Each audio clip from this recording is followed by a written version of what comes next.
Okay, good afternoon, everybody who's on the call, and I know we're streaming this online. Quite a bit of information to give you this afternoon.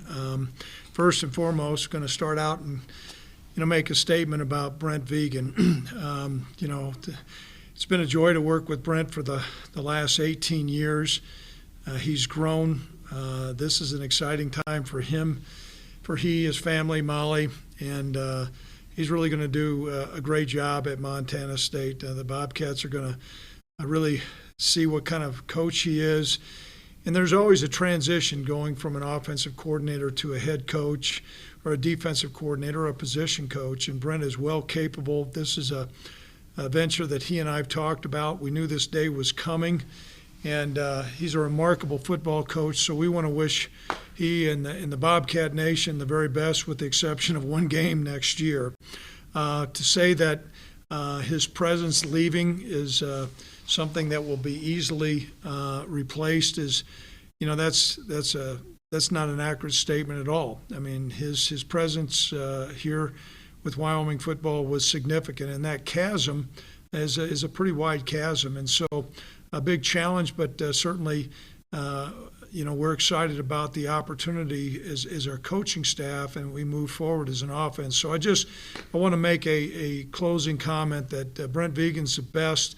Many times he doesn't promote himself, but everything from, identifying the great quarterbacks to the relationship he had with Josh Allen. I know he was the biggest reason why Josh elected to stay another year, and then identifying our other quarterbacks and working with those guys, and then just all the difference that he made with our offense, and then also our coaching staff and the state. And so we want to wish the Vigens well, and want to wish them the best of luck. The Bobcats are going to really enjoy, and like I said, I really believe he is a remarkable football coach and a great person. As far as our guys that we're replacing and moving forward to continue to re-engineer our offense and to make progress going into this next year. The first guy I'd like to talk about is Derek Frazier. Derek Frazier will be our new offensive line coach. Derek and I had some dialogue before the season was ending for the Jets, and at that time he was under contract with the New York Jets. He had expressed interest, but he had a job. And so as we've gone through this coaching search, it's amazing sometimes how the stars align. If the last name, doesn't surprise you, Tom Frazier was a co-captain of the 1966 Sun Bowl team here. They beat Florida State. He's in the Hall of Fame. And Derek grew up just dying to play for the Cowboys. Unfortunately, that didn't happen. He was able to play at Northern Colorado, played for Joe Glenn, and Marty English had recruited him. And then he went on a trip all around, as a lot of coaches do.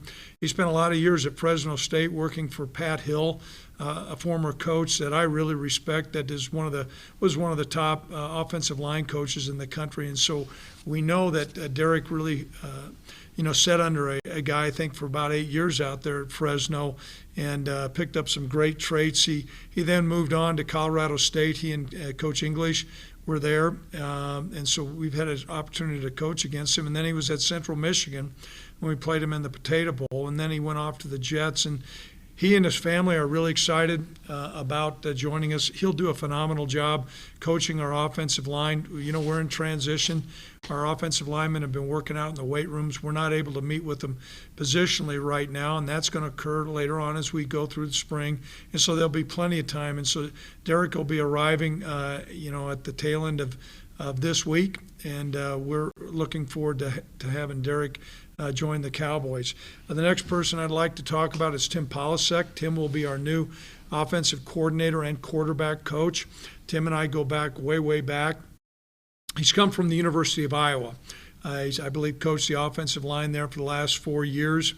And what's interesting is prior to going to Iowa as the offensive line coach, he had zero offensive line coaching experience. Coach Ferentz is a guy who I have a great deal of respect, and Coach Ferentz enjoys a great national reputation. And the offensive line coach at Iowa is one of the premier assistant football position coaches in America. Typically, Iowa is known for their offensive linemen. As you noted, there was a couple players playing in the Super Bowl. Tim actually coached one of them. And what's so unique was Coach Ferentz saw what type of football coach that Coach Polasek is, and said, we're going to teach him how to coach offensive line. Players loved him. He did a great job. He got better each year. And that just further, solidifies my impression of Tim. Every task that we gave Tim, and I hired him, I think he was at University of Wisconsin, Stevens Point. He had a background of coaching the secondary, different offensive positions. But every assignment that he was given, he excelled in. He coached our running backs at NDSU for a while. He went on to coach the tight ends and fullbacks. And then later on, went to Northern Illinois, came back and orchestrated an offense that won the national championship. He had a chance to coach Carson Wentz. As many of you know, Carson has been a starter, is currently with the Philadelphia Eagles, and I also know he spent time with Easton Stick, a guy that Brent had identified, and Easton currently is with the LA Chargers. And so while Tim has coached quarterbacks quite a while ago, 2002, I think it's well within his wheelhouse to do this. The other thing that gave me a real sense of comfort by doing this was he played quarterback at a Division III school, Concordia, had a great career.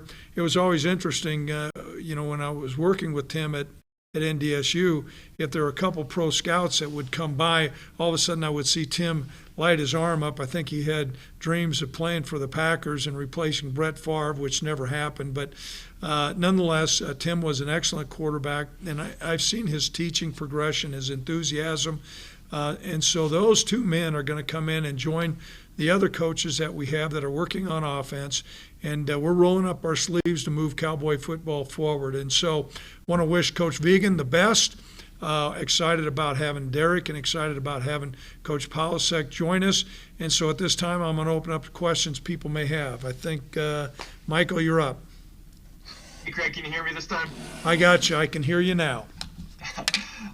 Just sort of looking through Tim's background and the sort of offenses he had, it seems obviously very power run, kind of similar to what Brent did, and that's not really a surprise. You've talked a lot about re-engineering the offense. How do you think Tim sort of helps change things up? Sure. Well, we were in the process of making, improvements, Michael, and I've been actively involved, and I'm not going to get into calling plays and things like that. But the things that we really need to do, Michael, is to be more of an attacking offense. We certainly need to improve our completion percentage. 46% is way off the mark. We need to be right around the 60% mark. We need to be more efficient in our running game and pass protection. And I guess a case in point that you'll see is, the guys that are on the call here are pretty sharp football guys. You watch the Super Bowl, and you look who won the game, the team that was able to run the football, but then along with that, play action pass and protect.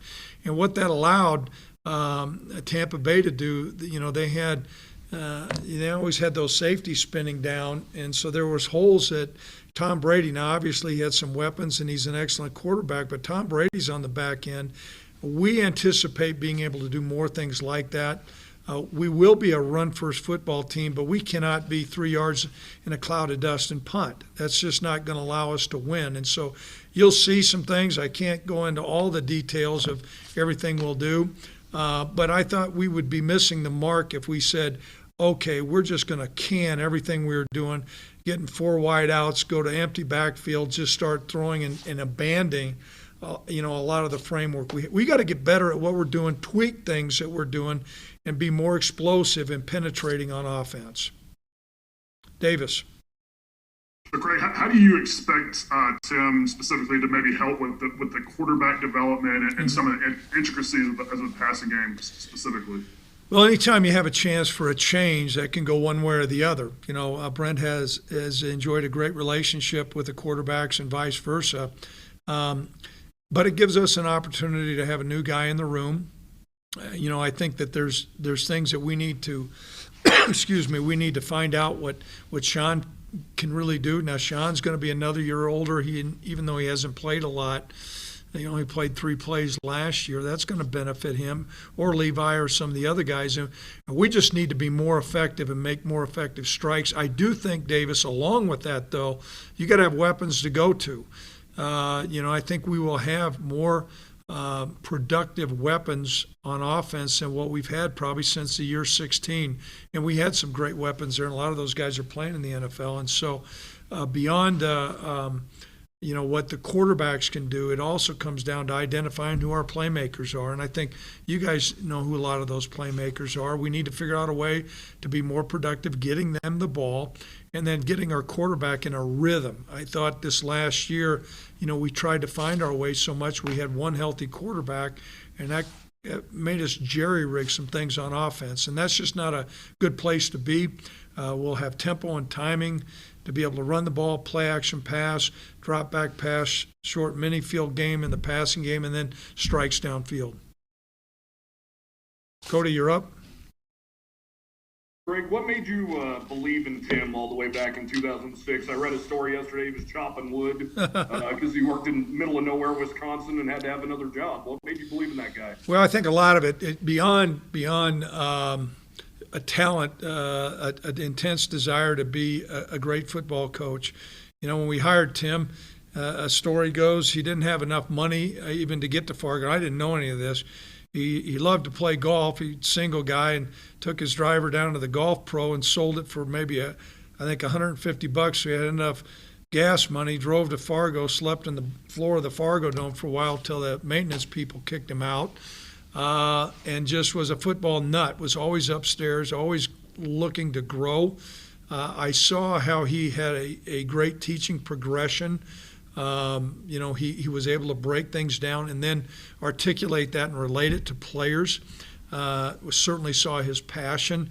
And a long time ago, Coach Osborne, who had a big impact on me, when he was hiring coaches, he went up to the board one day and he said, "This is how I look for assistant coaches." I said, "Number one, is it a good person?" I went with Coach Polasek, check. Number two, is he intelligent? Yes, check. Can he communicate? Check.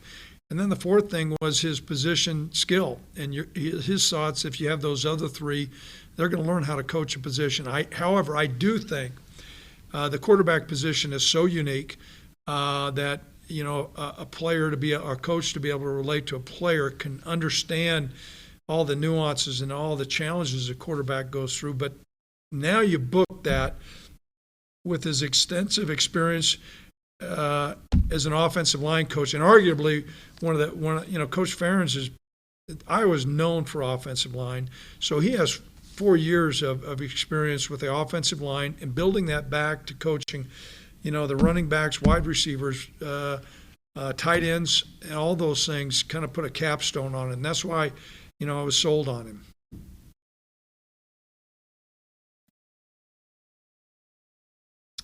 Again, Cody.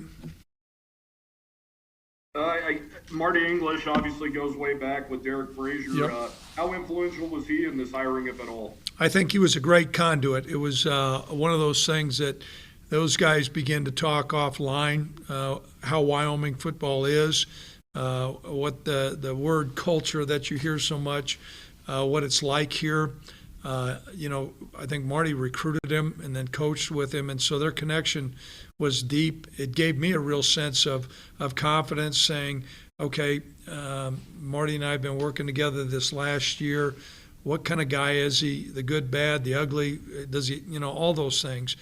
And so that was in today's world of COVID and having, a challenge to go ahead and really get to know one another.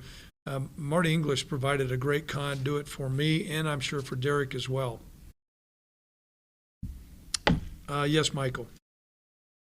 I think from our perspective, this all kind of happened quickly. I imagine it unfolded a little bit differently on your guys' end, but, Brent was announced on Monday, Yep. And a couple of days later, there's a new offensive coordinator. Just how much of an inkling did you have that Brent was going to be in this position right now? It sounds like it was probably not a secret.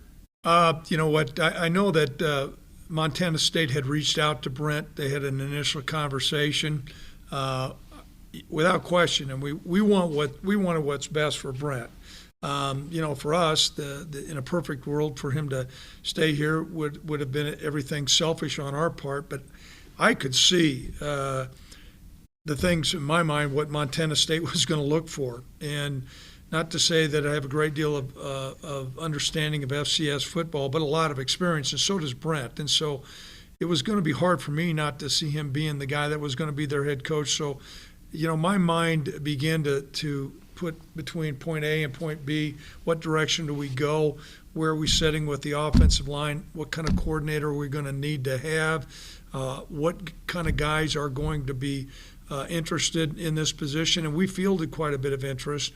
And then also those point positions, your coordinators, it's imperative to really know the person, and the long experience that I had with Tim, and Tim had with Brent. I mean, we're one big family, and so it was something that I knew the stars were aligning, and so it really wasn't a challenge when everything came about. And we waited until we knew for sure when Brent had the job, and then things began to move fairly quickly, which is an indicator to me that it's a right move. I think, Tracy, you're up. Yeah, from talking to Brent, he said that he'd been in the conversations with Montana State for about 2.5 weeks, 3 weeks, and that you had been one of his people that he had turned to a lot. Mm-hmm. Did that help you make some plans and get moving forward with hiring these assistants as quickly as you did? It did, and some of the stuff you look at, okay, how's a coordinator going to fit in with the offensive line coach, and what kind of candidates are those guys going to mesh? I think 2.5 to 3 weeks, I don't know if that was exactly accurate, but it wasn't like, a short day or two. And so, Brent and I had a lot of offline conversations, and I was really encouraging for him, and then, asking him, okay, where do you think things are at? But as a head coach, it's always imperative. Head coaches get way too much credit, and I think the offensive coordinator sometimes gets way too much blame. But how college football works is those assistant coaches are the guys that drive the train. Those guys are the guys that are where the butter goes on the bread. And so it was important for me to start processing how this was all going to mesh together. And it was something that I'm personally well pleased with and excited about, having these guys and being able to introduce them to our players.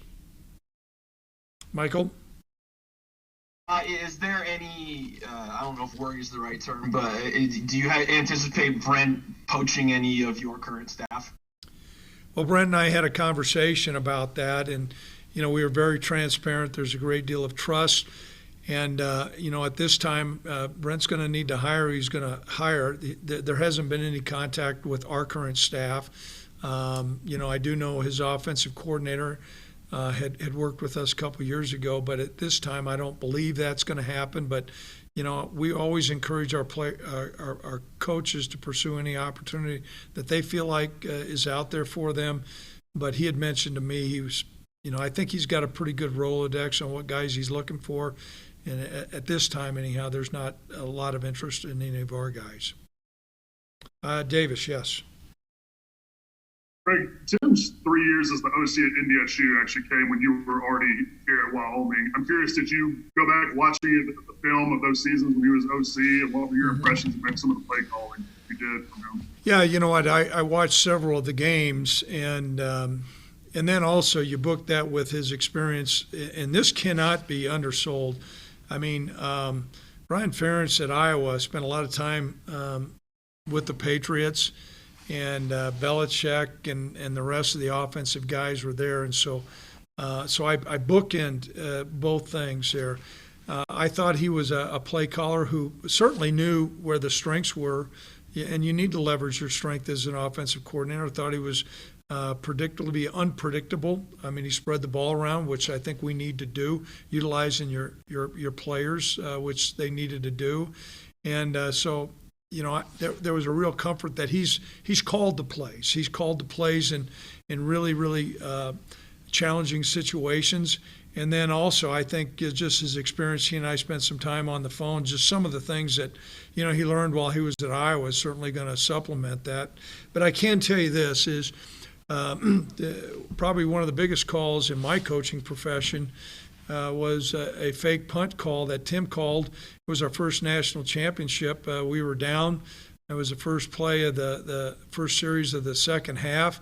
And, Tim had schemed it up. We had practiced it. We called it. It worked remarkably well. So I can tell he's got ice running through his veins, and I've seen it, and that doesn't change. So will he have complete autonomy over the play calling? Well, I think it's going to be important for that, but I've always monitored that. I think it's counterproductive for the head coach to jump in and out and question.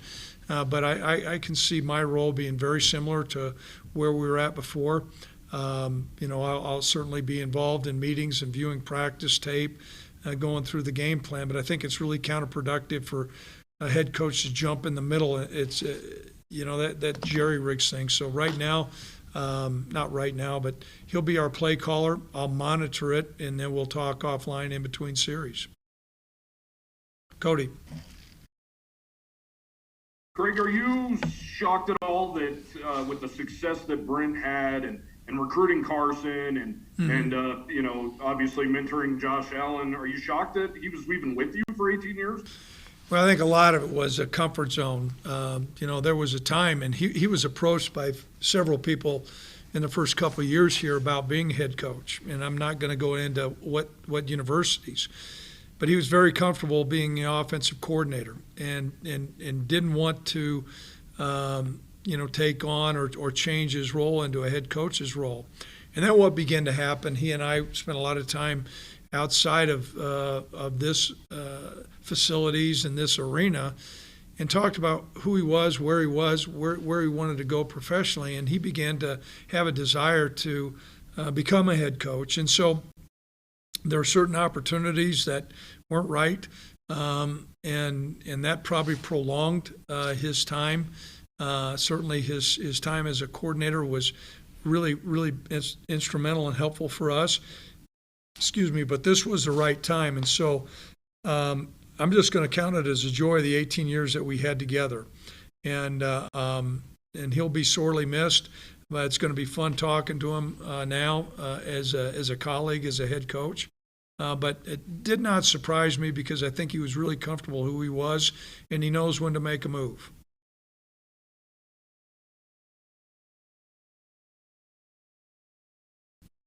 I'll meditate here just a little bit more. Davis got a question. This usually is by my experience. You go through this, and they ask one question at the end, and that's what the whole doggone article's about. So you're on point. Craig, you mentioned efficiency in the running game in the open. I'm curious, when you've gone back and done self-evaluations and looked, do you think the running game needs more to be more diverse in the kind of runs that you guys do? Well, yeah, it certainly does. Well, I think we need to spread the ball around. I think we need to be able to, we were pretty effective running through the inside the tackles, but we need to attack the perimeter more. I'm not going to get into a whole gamut of what type of runs and how we're going to run, but the efficiencies that we look at are very analytical. We crunch a lot of the numbers, and there's a past history of on 1st and 10, what is an efficient run? On second medium, what is efficient run? And there are things that we did that were pretty good, but there were times I thought that we would come up and it'd be 2nd down and 9 way too much, and then that put us in predicament to where now you may throw a pass, and if that's incomplete, now you're dealing with 3rd and 9, 3rd and 10, and that's just not a great place for a young quarterback like we had with Levi. And so we've got to. When I say I hear you hear the word re-engineer, that's truly what we've done. We stripped everything down, went through all our cut-ups, and it's going to be great to get these two coaches in the room and start looking through and say, okay, this is what we did.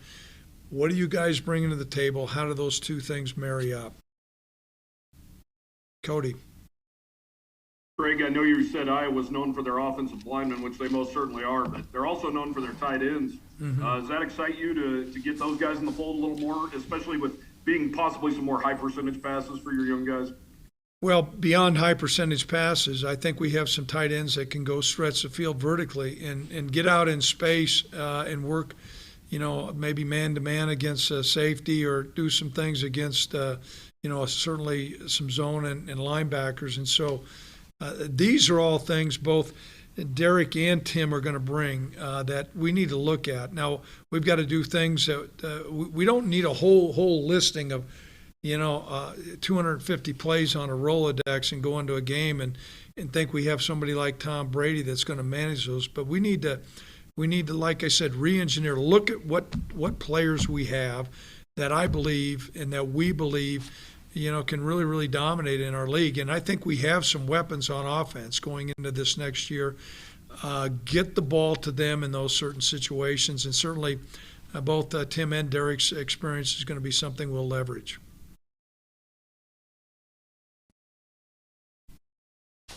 Okay, guys, really appreciate you being on. It's going to be exciting.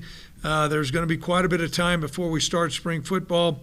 We'll look forward to having these two guys on, and hopefully if you'd like to do a Zoom call with them, that'll be great. I think they're going to be very insightful and give you guys a lot of information. Appreciate your coverage of Cowboy football, and we'll stay tuned.